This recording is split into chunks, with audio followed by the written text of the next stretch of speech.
How to add collaborators to repository in GitHub. This is a step-by-step guide so you will be able to follow easily. Now this is extremely simple.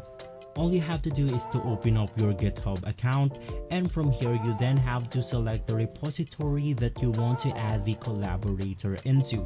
In my case, I'll just go ahead and click on one of my repositories right here, and inside you then have to click on settings. You will go ahead and see that right above the categories right here. Inside settings, we then have the access section. Go ahead and click on collaborators, and you want to click on add people.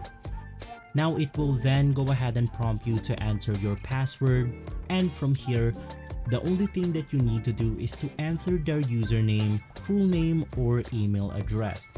And from there you will be able to select them and add them as a collaborator.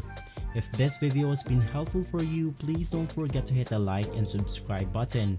I'll see you on the next one. Thank you.